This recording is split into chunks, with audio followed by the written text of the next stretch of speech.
শ্রুতি নাটকের পরে কাব্যশ্রুতির সকল ছাত্রছাত্রীদের হাতে স্মারক তুলে দেওয়া হবে এবং তাদেরকে সকলকে সঙ্গে নিয়ে একটি ছবি তোলা হবে। এর জন্য সকলকে উপস্থিত থাকতে বলা হচ্ছে, কেউ চলে যাবে না। শুরু হচ্ছে সমবেত আবৃত্তি, প্রথম পূজা, কবি রবীন্দ্রনাথ ঠাকুর।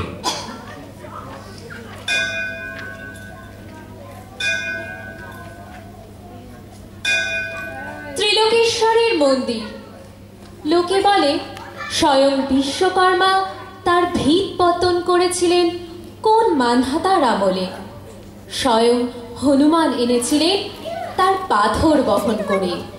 ইতিহাসের পণ্ডিত বলেন এ মন্দির কিরাত জাতের গড়া, এ দেবতা কিরাতে।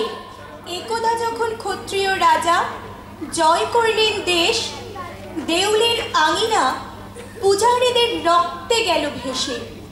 দেবতা রক্ষা পেলেন নতুন নামে, নতুন পূজাবিধির আড়ালে। হাজার বৎসরের প্রাচীন ভক্তিধারার স্রোত গেল ফিরে। কিরাত আজ অস্পৃশ্য, এ মন্দিরে তার প্রবেশ পথ লুপ্ত। কিরাত থাকে সমাজের বাইরে, নদীর পূর্ব পারে তার পাড়া। সে ভক্ত, আজ তার মন্দির নেই, তার গান আছে। নিপুণ তার হাত, অভ্রান্ত তার দৃষ্টি। সে জানে কি করে পাথরের উপর পাথর বাঁধে, কি করে পিতলের উপর রূপোর ফুল তোলা যায়। কৃষ্ণশিলায় মূর্তি গড়বার ছন্দটা কি? রাজশাসন তার নয়, অস্ত্র তার নিয়েছে কেড়ে। বেশে বাসে ব্যবহারে সম্মানের চিহ্ন হতে সে বর্জিত, বঞ্চিত সে পুঁথির বিদ্যায়। ত্রিলোকেশ্বর মন্দিরের স্বর্ণচূড়া পশ্চিম দিগন্তে যায় দেখা। চিনতে পারে নিজেদেরই মনের আকল্প, বহু দূরের থেকে প্রণাম করে। কার্তিক পূর্ণিমা, পূজার উৎসব। মঞ্চের উপরে বাজছে বাঁশি, মৃদঙ্গ, করতাল। মাঠ জুড়ে কানাতের পর কানাত, মাঝে মাঝে উঠছে ধ্বজা। পথের দুই ধারে ব্যাপারীদের পসরা, তামার পাত্র, রূপোর অলংকার, দেবমূর্তির পট, রেশমের কাপড়। ছেলেদের খেলার জন্য কাঠের ডমরু, মাটির পুতুল, পাতার বাঁশি। অর্ঘের উপকরণ, ফল, মালা, ধূপ, বাতি, ঘড়া ঘড়া তীর্থবাড়ি। বাজিকর তারস্বরে প্রলাপ বাক্যে দেখাচ্ছে বাজি। কথক পড়ছে রামায়ণ কথা। উজ্জ্বল বেশে সশস্ত্র প্রহরী ঘুরে বেড়ায় ঘোড়ায় চড়ে। রাজ অমাত্য হাতির উপর হাওদায়, সম্মুখে বেজে চলেছে শিঙা। কিংখাবে ঢাকা পালকিতে ধনী ঘরের গৃহিণী, আগে পিছে কিঙ্করের দল। সন্ন্যাসীর ভিড় পঞ্চবটের তলায়, নগ্ন জটাধারী ছাই মাখা। মেয়েরা পায়ের কাছে ভোগ রেখে যায়, ফল, দুধ, মিষ্টান্ন, ঘি, আতপ তণ্ডুল। থেকে থেকে আকাশে উঠছে চিৎকারে ধ্বনি, জয় ত্রিলোকেশ্বরের জয়, জয় ত্রিলোকেশ্বরের জয়, জয় ত্রিলোকেশ্বরের জয়। কাল আসবে শুভলগ্নে রাজার প্রথম পূজা। স্বয়ং আসবেন মহারাজ রাজহস্তিতে চড়ে। তার আগমন পথের দুই ধারে সারি সারি কলার গাছে ফুলের মালা, মঙ্গল ঘটে আম্রপল্লব। আর ক্ষণে ক্ষণে পথের ধুলাই সেচন করছে গন্ধবাড়ি। শুক্ল ত্রয়োদশীর রাত। মন্দিরে প্রথম প্রহরের শঙ্খ, ঘণ্টা, ভেরি, পটহ থেমেছে। আজ চাঁদের উপরে একটা ঘোলা আবরণ। জ্যোৎস্না আজ ঝাপসা, যেন মূর্ছার ঘোর লাগলো। বাতাস রুদ্ধ, ধোঁয়া জমে আছে আকাশে। গাছপালাগুলো যেন শঙ্কায় আড়ষ্ট। কুকুর অকারণে আর্তনাদ করছে। ঘোড়াগুলো কান খাড়া করে উঠছে দেখে কোন অলক্ষ্যের দিকে তাকিয়ে। হঠাৎ গম্ভীর ভীষণ শব্দ শোনা গেল মাটির নিচে। পাতালে দানবেরা যেন রণদামামা বাজিয়ে দিলে গুরু গুরু গুরু গুরু। শব্দে। হাতে বাধা ছিল, তারা বন্ধন ছিঁড়ে গর্জন করতে করতে ছুটলো চারদিকে, যেন ঘূর্ণিঝড়ের মেঘ। তুফান উঠলো মাটিতে, ছুটলো উট, মহিষ, গরু, ছাগল, ভেড়া ঊর্ধ্বশ্বাসে পালে পালে। হাজার হাজার দিশাহারা লোক আর্তস্বরে ছুটে বেড়ায়, চোখে তাদের ধাঁধা লাগে। আত্মপরের ভেদ হারিয়ে কে কাকে দেয় দোলে। মাটি ফেটে ফেটে ওঠে ধোঁয়া, ওঠে গরম জল। ভীম সরোবরের দিঘি বালির নিচে গেল শুষে। মন্দিরের চূড়ায় বাঁধা বড় ঘন্টা দুলতে দুলতে বাজতে লাগলো, ঢং ঢং ঢং। আচমকা ধ্বনি থামলো একটা ভেঙে পড়ার শব্দে।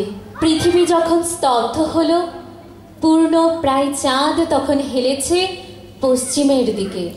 আকাশে উঠছে জ্বলে ওঠা কানাতগুলোর ধোঁয়ার কুণ্ডলী, জ্যোৎস্নাকে যেন অজগর সাপে জড়িয়েছে। পরদিন আত্মীয়দের বিলাপে দিক বিদিকে যখন শোকার্ত, তখন রাজ সৈনিক দল মন্দির ঘিরে দাঁড়ালো, পাছে অসুচিতার কারণ ঘটে। রাজমন্ত্রী এলো, দৈবজ্ঞ এলো, স্মার্ত পণ্ডিত এলো। দেখলে বাহিরের প্রাচীর ধূলিসাৎ, দেবতার বেদির উপরের ছাদ পড়েছে ভেঙে। পণ্ডিত বললে, সংস্কার করা যায় আগামী পূর্ণিমার পূর্বেই, নইলে দেবতা পরিত্যাগ করবেন তার মূর্তিকে। রাজা বললেন, সংস্কার করো। মন্ত্রী বললেন, ওই কিরাতরা ছাড়া কে করবে পাথরের কাজ? ওদের দৃষ্টিকলুষ থেকে দেবতাকে রক্ষা করব কি উপায়ে? কি হবে মন্দির সংস্কারে যদি মলিন হয় দেবতার অঙ্গ মহিমা? কিরাত দলপতি মাধবকে রাজা আনলেন ডেকে। বৃদ্ধ মাধব শুক্ল কেশের উপর নির্মল সাদা চাদর জড়ানো, পরিধানে পীত ধরা, তাম্রবর্ণ দেহ কোটি পর্যন্ত অনাবৃত, তুই চক্ষু সকরুণ নম্রতায় পূর্ণ। সাবধানে রাজার পায়ের কাছে রাখলে এক মুঠো কুন্দ ফুল, প্রণাম করলে স্পর্শ বাঁচিয়ে। রাজা বললেন, তোমরা না হলে দেবালয় সংস্কার হয় না। আমাদের পরে দেবতার ওই কৃপা। এই বলে মাধব দেবতার উদ্দেশ্যে প্রণাম জানালেন। নৃপতি নৃসিংহ রায় বললেন, চোখ বেঁধে কাজ করা চাই, দেবমূর্তির উপর দৃষ্টি না পড়ে, পারবে? মাধব বললে, অন্তরের দৃষ্টি দিয়ে কাজ করিয়ে নেবেন অন্তর্যামী। যতক্ষণ কাজ চলবে চোখ খুলব না। বাহিরে কাজ করে কিরাতের দল, মন্দিরের ভিতরে কাজ করে মাধব। তার দুই চক্ষু পাকে পাকে কালো কাপড়ে বাঁধা, দিনরাত সে মন্দিরের বাহিরে যায় না, গান করে, ধ্যান করে, আর তার আঙুল চলতে থাকে। মন্ত্রী এসে বলে, তড়া করো তড়া করো, তিথির পরে তিথি যায়, কবে লগ্ন হবে উত্তীর্ণ। মাধব প্রণাম করে বললে, যার কাজ তার নিজেরই আছে তরা, আমি তো উপলক্ষ।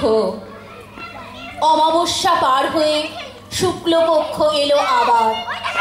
অন্ধ মাধব আঙুলের স্পর্শ দিয়ে পাথরের সাথে কথা কয়, পাথর তার সাড়া দিতে থাকে।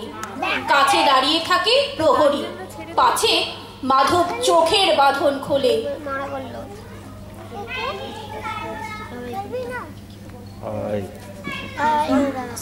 মুক্ত দাড়ি দিয়ে পড়েছে একাদশী চাঁদের পূর্ণ আলো দেবমূর্তির উপরে। মাধব হাঁটু গেড়ে বসলো, দুই হাত জোর করে, এক দৃষ্টে যে রইল দেবতার মুখে, দুই চোখে বইল জলের ধারা। আজ হাজার বছরের ক্ষুদিত দেখা দেবতার সঙ্গে ভক্তের। রাজা প্রবেশ করলেন মন্দিরে। তখন মাধবের মাথা নত বেদি মূলে। রাজার তলোয়ারে মুহূর্তে ছিন্ন হলো সেই মাথা। দেবতার পায়ে এই প্রথম পূজা, এই শেষ প্রণাম। এই প্রথম পূজা, এই